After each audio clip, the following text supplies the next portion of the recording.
नमस्कार प्यारे साथियों, आप सभी का स्वागत है हमारे ऑनलाइन क्लास में।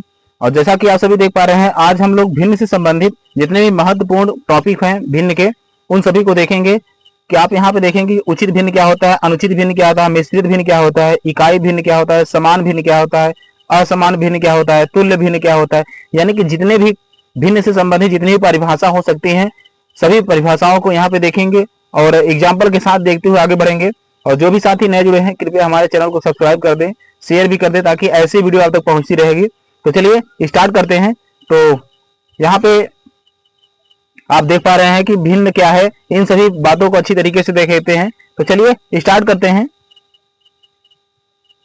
देखिए भिन्न क्या है, इन सभी बातों को अच्छी तरीके से देखते हुए हम आगे बढ़ेंगे इस पूरे सीरीज में।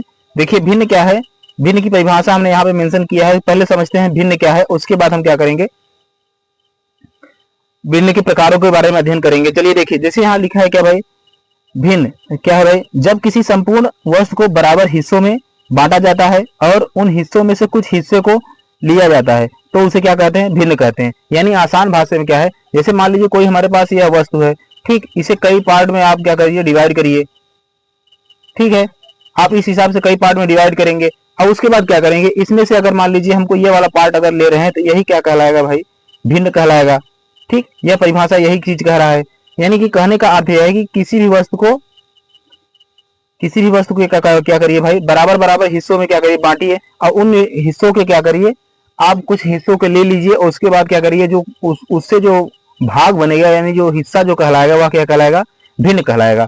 ठीक, तो चलिए अब देखिए, तो मान लीजिए परिभाषा है, अब इसको हम गणितीय रूप में कैसे समझेंगे। देखिए, जैसे एक परिभाषा और होती है क्या भाई, जैसे भिन्न वह संख्या होती है जिसे हम क्या कर सकते हैं, पी बाई क्यू के रूप में प्रदर्शित कर सकते हैं। ठीक, पी बाई क्यू के रूप में प्रदर्शित कर सकते हैं, यानी कि जिसका अंश हो और जिसका हर हो वह क्या कहलाएगा भाई, भिन्न कहलाएगा। ठीक है, तो चलिए देखते हैं। मैंने दोनों परिभाषा बता दिया आप सभी को कि वह संख्या जिसे पी बाई क्यू के रूप में प्रदर्शित किया जा सकते वह क्या कहलाएगा, भिन्न कहलाएगा। ठीक है, चलिए और आगे देखते हैं। अब देखिए भिन्न के प्रकार की ओर देखते हैं, एक एक भिन्न को अच्छी तरीके से हम लोग देखेंगे। देखिए भिन्न के प्रकार के बारे में जब अध्ययन करेंगे तो मुख्यतः भिन्न कितने प्रकार के होते हैं भाई, 3 प्रकार के होते हैं। कितने प्रकार के, 3 प्रकार के होते हैं। तो देखिए पहला क्या होता है भाई, उचित भिन्न होता है। ठीक, पहला क्या भाई, उचित भिन्न। और दूसरा क्या होता है भाई, अनुचित भिन्न होता है। क्या भाई, अनुचित भिन्न होता है।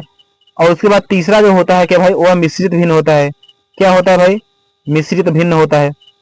ठीक, कहने का अर्थ है कि जब आपसे भिन्न के प्रकार पूछे तो पर प्रकार की कितना संख्या बताएंगे भाई, 3 संख्या। कौन कौन, एक उचित भिन्न, एक अनुचित भिन्न और एक होता है क्या भाई, मिश्रित भिन्न। ठीक, तो चलिए हम पहले प्रकार को देखते हैं। पहला हमारा प्रकार क्या है भाई, उचित भिन्न होता है। ठीक, चलिए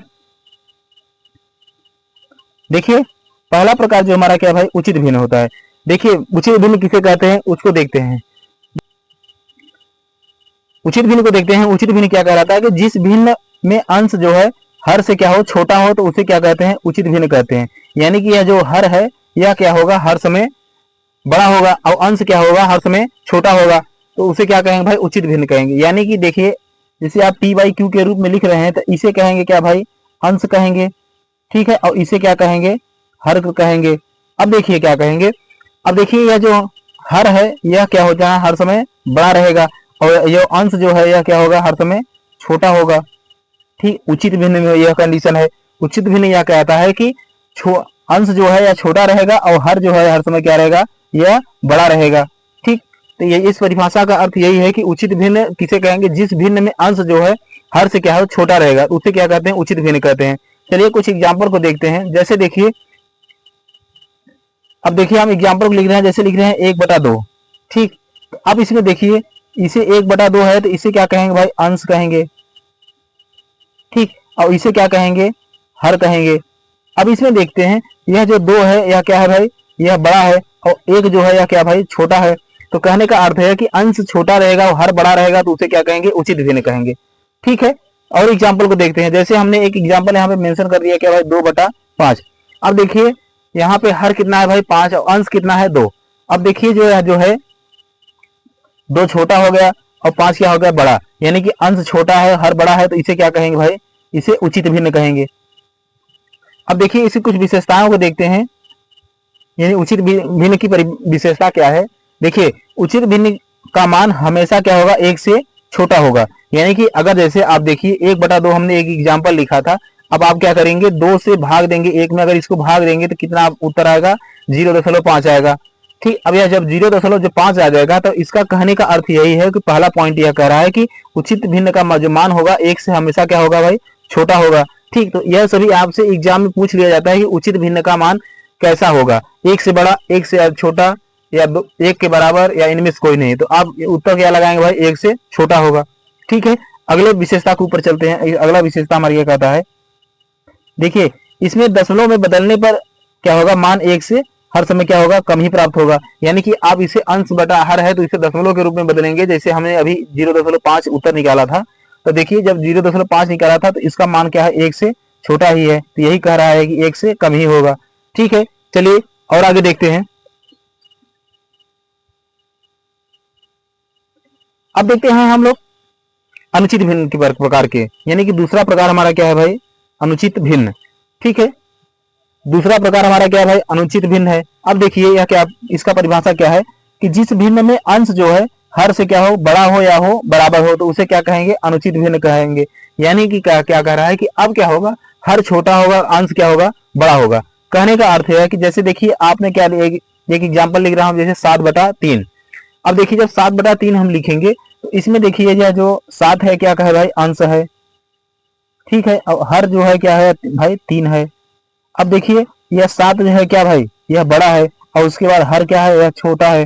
ठीक, जब हर छोटा है तो यह क्या क्या हो जाएगा, अनुचित भिन्न हो जाएगा। यानी यह 7/3 क्या है, अनुचित भिन्न हो जाएगा। लेकिन अगर यहीं पे 3/7 होता तब क्या हो जाता भाई, यह क्या हो जाता भाई, उचित भिन्न हो जाता। लेकिन अब यह 7/3 है, यह क्या हो जाएगा भाई, अनुचित भिन्न हो जाएगा। कहने का अर्थ है कि अनुचित भिन्न में अंश जो है हर समय क्या होगा भाई, बड़ा होगा, और हर क्या होगा, हर समय भाई छोटा होगा। ठीक है, यह हो गया अनुचित भिन्न। अब इसकी कुछ विशेषताओं को देखते हैं और एग्जाम्पल देख लेते हैं। जैसे हमने एक एग्जाम्पल लिख रहा 6/5 लिख दिया। अब देखिए 6/5 हमने लिख दिया, तो इसमें देखिए यह 6 अधिक है और 5 क्या है, छोटा है, यानी कम है। अब इसमें क्या करेंगे, देखिए यह 6/5 क्या हो जाएगा, हमारा एक अनुचित भिन्न कहलाएगा। चलिए और इसकी विशेषता को देखते हैं। अनुचित भिन्न की क्या है विशेषता को देखते हैं। अनुचित भिन्न हमारी विशेषता क्या कहलाता है इसका, जैसे देखिए इसकी पहला पॉइंट है इसका क्या है भाई, कि अनुचित भिन्न का मान 1 के बराबर या 1 से बड़ा होगा। ठीक है, अगर जैसे कहीं कहीं अगर 5/5 भी लिख दिया जाए तो यह भी क्या कहलाएगा भाई, अनुचित भिन्न ही कहलाएगा। ठीक, क्योंकि बराबर आपसे बोला था परिभाषा में, तो यही कह रहा है कि अनुचित भिन्न का जो मान होगा या तो 1 से अधिक होगा या तो 1 ही होगा। अगर इसको डिवाइड करेंगे तो 1 आ जाएगा। और 6/5 है तो यह भी क्या भाई, अब 6/5 को अगर आप डिवाइड करेंगे तो कितना आ जाएगा भाई, 1.2 आएगा। तो 1.2 है जो आएगा, तो इसका मान क्या होगा, 1 से अधिक ही है। ठीक है, चलिए और आगे देखते हैं। दूसरा पॉइंट क्या कह रहा है कि अनुचित भिन्न को हम मिश्र भिन्न में बदल सकते हैं। यानी कि अभी हम मिश्र भिन्न बताएंगे कि अनुचित भिन्न के बाद क्या बताएंगे, मिश्र भिन्न। तो आप क्या कर सकते हैं, उसको मिश्र भिन्न में बदल सकते हैं। ठीक, जैसे देख लीजिए, अगर जैसे यहाँ पे लिखा है 6/5, अब इसको कर सकते हैं भाई, आप मिश्र भिन्न में लिख सकते हैं। जैसे देखिए यहाँ पे 6/5 है तो 1 सही 1/5 भी लिख सकते हैं। ठीक है, चलिए और आगे देखते हैं। अब देखते हैं मिश्रित भिन्न क्या कहता है। मिश्रित भिन्न हमारा क्या कहता है भाई,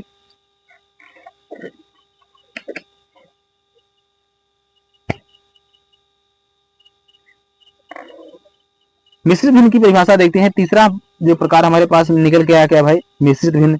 अब देखिए इसमें क्या है भाई, जिस भिन्न में एक पूर्ण संख्या और एक उचित भिन्न दोनों साथ हो उसे क्या कहेंगे भाई, मिश्रित भिन्न कहेंगे। यानी यह कह रहा है कि एक पूर्ण संख्या हो और उसके क्या साथ हो भाई, उचित भिन्न हो। अभी हमने उचित भिन्न बताया था कि जिसका अंश छोटा हो, हर क्या हो, बड़ा हो, वह क्या कहलाएगा भाई, उचित भिन्न कहलाएगा। अगर इसके साथ हम क्या कर रहे हैं, कोई भी पूर्ण संख्या यानी कि 3 लिख दे रहे हैं, तो यह क्या कहलाएगा भाई, मिश्रित भिन्न कहलाएगा। यानी कि आप क्या कर सकते हैं कि सही बटे के रूप में लिख सकते हैं, तो इसको क्या कह सकते हैं कि भाई मिश्रित भिन्न कह सकते हैं।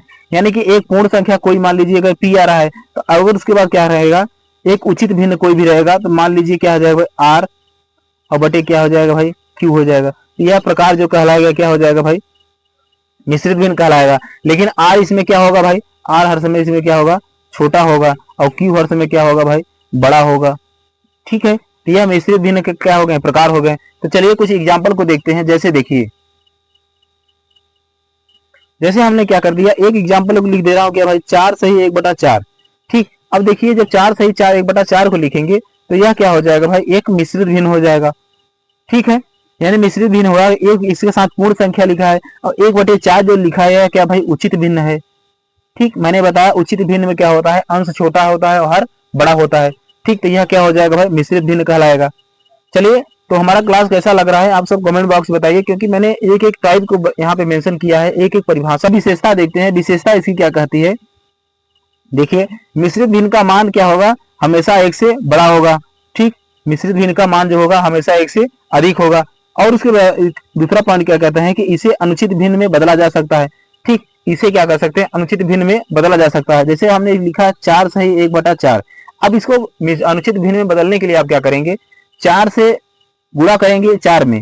ठीक, इस वाली संख्या का इसमें गुणा करेंगे तो देखिए 4 में 4 का गुणा करेंगे 16 आ जाएगा, और 16 में 1 जोड़ेंगे तो क्या कितना आएगा भाई, 17/4। तो कहने का अर्थ यह है कि यह जो 17/4 है यह क्या हो जाएगा भाई, एक अनुचित भिन्न के रूप में कहा जाएगा। क्यों, क्योंकि देखिए इसमें अंश अधिक है और हर क्या है, छोटा है।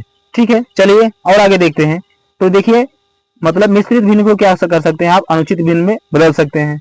और आगे बढ़ते हैं। देखिए अब हम कुछ और प्रकारों को देख लेते हैं। इन 3 प्रकारों के अलावा भी कुछ और प्रकार हैं। जैसे देखिए इसमें क्या है भाई, इकाई भिन्न। आपसे पूछेगा कि इकाई भिन्न क्या है, तो देखिए जिस भिन्न का अंश जो है हमेशा क्या होगा, 1 होगा। ठीक, जिस भिन्न का अंश हमेशा क्या होगा, 1 होगा, तो उसे क्या कहेंगे, इकाई भिन्न कहेंगे। जैसे आप देख लीजिए 1/7 लिखिए, 1/5 लिखिए, ठीक, 1/4 लिखिए, 1/3 लिखिए, तो यह सभी क्या होंगे भाई, अनुचित भिन्न। तो ये सभी क्या होंगे भाई, इकाई भिन्न कहलाएंगे। ठीक है, तो यह इकाई भिन्न यही कह रहा है कि इसमें क्या होगा, हमेशा अंश कितना होगा, 1 ही होगा। तो देखिए इसका अंश 1 ही है, यहाँ का भी 1 अंक है, यहाँ पर भी 1 है, यहाँ पर भी 1 है। ठीक है, इसकी विशेषता देखते हैं, इसकी विशेषता क्या कहती है। अब देखिए इकाई भिन्न का मान हमेशा 1 से क्या होगा, छोटा होगा, जो कि उचित भिन्न में मैंने बताया था कि उचित भिन्न का मान 1 से छोटा होता है। तो इकाई में जो इकाई भिन्न का मान होगा क्या भाई, 1 से छोटा ही होगा। अब देखिए दूसरा पॉइंट कहता है क्या भाई, इसमें सिर्फ अंश क्या होगा, 1 होगा, यानी कि अंश जो है हर समय कितना होगा, 1 ही होगा। ठीक है, तीसरा पॉइंट हमारा क्या कहता है कि सभी इकाई भिन्न उचित भिन्न होते हैं, यानी कि जितने भी इकाई भिन्न है यह सभी क्या कहलाएंगे, उचित भिन्न कहलाएंगे। तो आपसे यह क्या पूछ लेता है, यह आपसे एग्जाम में पूछता है कि इकाई भिन्न क्या है, तो आपसे ऑप्शन दे दिया जाता है भाई, उचित भिन्न, अनुचित भिन्न, मिश्रित भिन्न। तो आप क्या बताएंगे भाई, उचित भिन्न होता है। ठीक, यानी जो यह इकाई भिन्न है यह क्या कहलाता है, उचित भिन्न भी कहलाता है। ठीक है, चलिए और आगे देखते हैं। चलिए अगले प्रकार की ओर देखते हैं। अगला प्रकार हमारा क्या कहता है भाई, असमान भिन्न। ठीक, असमान भिन्न हमारा क्या कहता है कि जिन भिन्नों में हर अलग अलग हो उसे क्या कहते हैं, असमान भिन्न कहते हैं। यानी कि जिन भिन्नों में क्या होता है कि हर जो होता है वो अलग अलग होता है, उसे क्या कहते हैं, असमान भिन्न कहते हैं। जैसे देख लीजिए आप लिखे 2/3, एक एग्जाम्पल लिख दे रहे हैं, और एक अलग एग्जाम्पल 1/4 लिख दे रहे हैं। तो देखिए इसका हर कितना है भाई, 3, और इसका हर कितना है भाई, 4 है। तो यानी यह क्या होगा, असमान भिन्न कहलाएगा। इन दोनों में क्या हो जाएगा, अगर कॉम्बिनेशन करेंगे तो यह दोनों क्या हो जाएंगे, असमान भिन्न कहलाएंगे। ठीक, हमारा कहने का अर्थ यह है कि अगर हर अलग अलग हो, भिन्न भिन्न हो, तो वह क्या कहलाएगा, असमान भिन्न कहलाएगा। ठीक है, चलिए अगले प्रकार की ओर देखते हैं। अगला प्रकार हमारा क्या कहता है, देखते हैं एक प्रकार और देखते हैं क्या भाई, तुल्य भिन्न। ठीक, तुल्य भिन्न को देखते हैं। तुल्य भिन्न हमारा क्या कहता है कि जब 2 या 2 से अधिक भिन्नों का मान क्या हो, समान हो, तो उसे क्या कहते हैं, तुल्य भिन्न कहते हैं। जैसे देखिए भिन्न कोई भी लिखा हो, लेकिन अगर उसको हल कर रहे हैं तो अगर समान आ रहा है तो वह क्या कहलाएगा भाई, तुल्य भिन्न कहलाएगा। देखिए कैसे, जैसे हमने 1/2 लिखा और कामा, और 2 कितना लिख दिया भाई, 4। अगर इन दोनों भिन्नों में आपस में कंपेयर किया जाए, समानता दिखाया जाए, तो अब देखिए इसको अगर हल करेंगे, 2 1 का 2 और 2 दूना कितना होगा भाई, 4। यानी कि यहाँ पे देखिए 1/2 यहाँ पर भी आया और यहाँ पर भी 1/2 आया। तो इसका मतलब यह है कि यह दोनों क्या है, समान भिन्न कहलाएंगे। यह कहने का अर्थ है कि जब 2 या 2 से अधिक भिन्नों का मान आपस में क्या हो, समान हो, तो वह क्या कहलाएंगे, तुल्य भिन्न कहलाएंगे। ठीक है, तो चलिए और आगे देखते हैं। यह रहा हमारा यूट्यूब चैनल जिसपे आप क्लास कर रहे हैं मैथ बाय सोनू सर, या @सोनूलाल सर सर्च करेंगे तब पर भी हमारा यूट्यूब चैनल आ जाएगा। तो जो भी साथी नए जुड़े हैं कृपया हमारे चैनल को सब्सक्राइब कर दें, शेयर भी कर दें, ताकि ऐसी ही वीडियो आप तक बनाते रहें। तो चलिए मिलते हैं नेक्स्ट वीडियो में, तब तक के लिए जय हिंद, जय भारत।